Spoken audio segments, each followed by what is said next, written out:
In this guide, I will be showing you guys how to cancel SuperGrok subscription. Let's get started. First, open the platform where you originally subscribed to SuperGrok.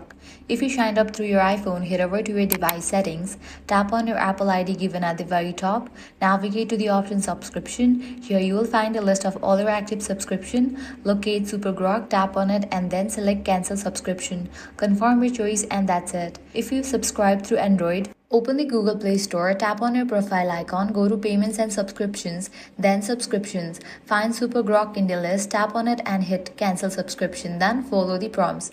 If you signed up directly through the website, go to the official XAI platform or the service where SuperGrok is offered, log into your account, head to Settings or Billing, and look for the Subscription section. From there, you should see an option to cancel or manage your plan. Just click Cancel and confirm. Keep in mind that after canceling, your subscription usually remains active until the end of the current billing cycle. So you can still use the service until it expires, and that's it. That's how you can cancel your SuperGrok subscription.